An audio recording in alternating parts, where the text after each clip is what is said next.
قرآن کی ایک آیت ہے وَيْلٌ لِكُلِّ هُمَزَةٍ لُمَزَةٍ، اللہ تعالیٰ کہتے ہیں کہ ہلاکت ہے ہر تانا دینے والے اور عیب لگانے والے کے لیے۔ اور پھر نبی کریم صلی اللہ علیہ وسلم کی ایک حدیث نے مجھے ہمیشہ بڑا فائدہ دیا ہے، وہ یہ کہ اگر تمہیں کوئی آر دلائے تم اسے آر نہ دلانا۔ یعنی کوئی تمہیں کہے کہ اچھا، جیسے آر کیا ہوتا ہے کہ تم تو ہمیشہ ایسے ہی کرتی ہو، کوئی بات ہو سکتی ہے، کوئی مثال آپ لے لیں، تو آپ اس کو کہا ہاں مجھے پتہ ہے آپ نے بھی فلاں ٹائم یہ کیا تھا، جب تک ہم وہ جواب نہیں دیتے ہمیں تسلی نہیں ہوتی۔ پھر ابھی ہم یہی دیکھ رہے تھے کہ آر دلانے میں پھر چیزیں چلتے چلتے کہاں تک آتی ہیں، گھریلو رشتے دیکھ لیجئے۔ حدیث میں آتا ہے کہ لوگوں کی عیب کے پیچھے نہ پڑو، جس کے عیوب کے پیچھے اللہ پڑ گیا تو اس کو اس کے گھر میں رسوا کر دے گا۔ آپ دیکھیے کتنی ڈرانے والی بات ہے کہ جب ہم لوگوں کے اندر عیب نکال رہے ہوتے ہیں نا، تو ہمارے گھروں کے رشتے اتنی سلولی اسٹیڈیلی ہمارے سے دور بھی ہو رہے ہوتے ہیں، اور بعض اوقات ہم گھر میں کیسے رسوا ہو رہے ہوتے ہیں۔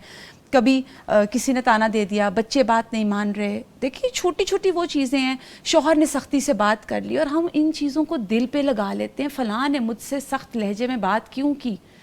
کئی دفعہ وہ ہمارے کسی عمل کے کانسیکوینسز ہوتے ہیں جن کو ہم محسوس نہیں کر رہے ہوتے۔ تو ضرور یہ سوچا کریں کہ جب ہم کسی کی چغلی کر رہے ہیں، ہم کسی کو تانا دے رہے ہیں، وہ چیز کسی نہ کسی اور شکل میں میرے سامنے آئے گی، لازماً آئے گی۔ تو اس سے بچنے کا طریقہ یہ کہ اپنی زبانوں کو ذکر سے تر رکھیں۔ نبی کریم صلی اللہ علیہ وسلم نے کہا کہ جس کسی نے مسلمان پر لعنت بھیجی تو وہ اس کے خون کرنے کے برابر ہے، بخاری کی حدیث ہے۔ اور یہ کتنا کامن ہے، جیسے ابھی ہم بریک سے پہلے بھی یہی باتیں کر رہے تھے کہ مدرس کیسے الفاظ استعمال کرتی ہیں۔ تو ہمیں نا ان چیزوں سے بہت بچنے کی ضرورت ہے، کیونکہ دیکھیے چغل خور جنت میں داخل نہیں ہوگا، اس سے سخت اور بات کیا ہو سکتی ہے۔ اور اللہ تعالیٰ کے بدترین بندے نبی کریم صلی اللہ علیہ وسلم نے کہا وہ ہے چغل خور ہیں۔ چغل خور کیا ہوتے ہیں؟ دو لوگوں میں لڑائی کروا دی۔ غیبت کیا ہے؟ فلاں کیسے چل رہا ہے، فلاں کیسے کھاتا ہے، اس کو پکڑائیں تو یہ کرتا ہے۔ اور ہماری ڈیلی کی گفتگو آپ دیکھ لیں، لوگوں کو ڈسکس کرنے کے علاوہ کچھ ہے ہی نہیں۔ اور ویسے بھی کتنی چھوٹی سی بات ہے کہ ہم پہلے دو لوگ آپس میں بیٹھ کے بات کریں اور پھر تیسرے پرسن کے پاس جا کے اسی کی باتیں کریں۔ اور پھر اس میں کہنا چاہوں گی کہ جو چغلی اور غیبت میں جو سب سے زیادہ ٹارگٹ عورتیں کرتی ہیں نا، وہ گھریلو ملازمین کو کرتی ہیں۔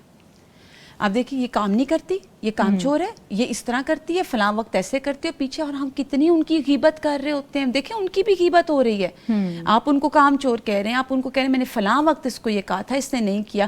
کبھی ہسبینڈ کو بتائیں گے، کتنا نارمل یہ چیز ہے۔ اور پھر ان کے ساتھ گفتگو کرتے ہوئے جو ہم بد احتیاطی کرتے ہیں وہ تو پھر ہمارے اس میں ہے ہی سامنے۔